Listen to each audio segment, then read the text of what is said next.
Hey, Jeff here with Digital Trends to give you a quick look at the Samsung Galaxy Tab 8.9. As you can see, it's called the 8.9. That is because it's 8.9 inches. This is the third tablet from Samsung. The first was a 7-inch tablet last year. Second was the Galaxy Tab 10.1, which was a 10.1-inch tablet, a little larger. And this is the 8.9. This is our favorite Android tablet so far. A couple reasons why. It's the thinnest tablets. We believe it might be thinner than the 10.1. It's a 8.6 inch or 8.6 millimeter tablet as far as thickness. 8.9 inch screen. It's just under a pound. It's 15.98 ounces. They worked really hard to get it under a pound there. Pretty good finish. I'll show you the back here. Only a 3 megapixel camera, but nobody really uses a camera on these. At least I don't. Front-facing camera. They're both cameras about comparable, maybe a little bit better than the iPad 2, but that's not saying much because the iPad 2 does not have a good camera.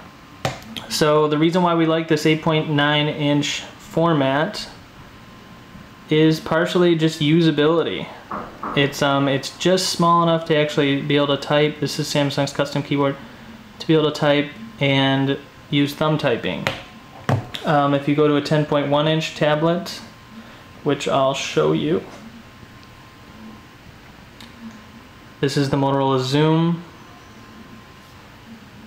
As you can see, it's just very difficult to stretch your hands to type like that. A lot of times with the Zoom and other 10.1 inch tablets, you would try to put it on your lap and maybe do a mock real keyboard, but it's a little too small to do that, a little too large to thumb type, kind of a little bit of an awkward size, these widescreen tablets, but almost every tablet has been either this size, 10.1 inches, or 7 inches, which is very small, almost like an enlarged phone. So we really like the slightly smaller size of the Galaxy Tab. It's a very weird difference. If you have large hands, you're not going to notice. Maybe you won't like the 8.9, but we think for people with regular size hands, regular uses of tablets will like that. So this is the Zoom.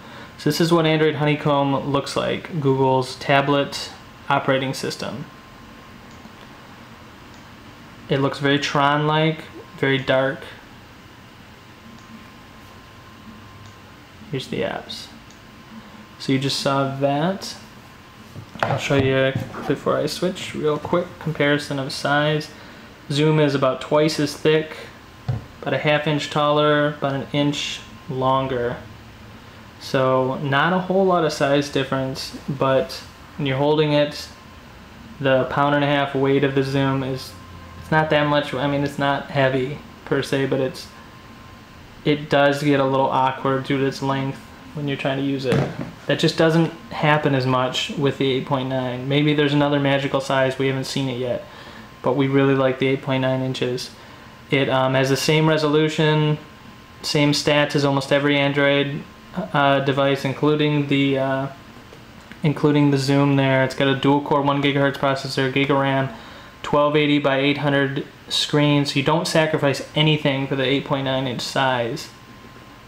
But the benefit you get is just a little better use. It's a lighter tablet, it's just a little smaller. You can read everything just as fine. It works very nice for books, stuff like that. And we showed you the Android interface. Here's Samsung's interface, their TouchWiz modification of it. So as you can see, it's just a little more consistent, a little nicer. They added some buttons here. I'll show you the settings there, a little more colorful.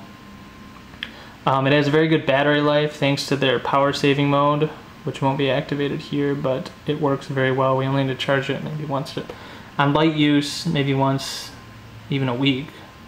Pretty good battery life. We didn't really have to think about battery that much. Has some custom widgets by Samsung. All are pretty nice. They work a lot better. They look a lot better, more consistent than any other Honeycomb modification we've seen. They also added, if I can open it here, this little arrow here, widgeted apps. You can use a regular full screen calendar or calculator app, or you can use this little one. There's not really a benefit to using the little one. or any of these little apps, but they do look pretty, and they are functional. So you can press this, do whatever you want.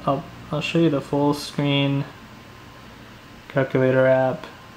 So there's the difference. You can actually pull up a calculator while you're doing something else instead of having to move to a different app. Android doesn't have multitasking completely down yet. Samsung also added a little screenshot thing, so not useful much to you probably, because I doubt you'll be taking screenshots of your screen all the time, but for a journalist or somebody reviewing a tablet, it's very nice because we can get a screenshot of what we're doing. So that is pretty much the gist of the UI there. I'll go a quick recap at the top here. Audio jack, volume, power, speakers, pretty good. And you've got your one port. No micro SD on this, no micro USB, no micro HDMI, none of that. You have 16 or 32 gigs internal. And you have this, you can buy, just like with the iPad, you can buy a adapter that will let you convert it into micro USB or whatever format you want. Costs extra. Whole unit's not incredibly inexpensive. It's about 470 bucks for the 16 gig. But we think that if you actually want a good tablet experience, it might be worth it. We hope this whole category will come down in price a little bit, but it hasn't happened yet. So that is the Samsung Galaxy Tab 8.9.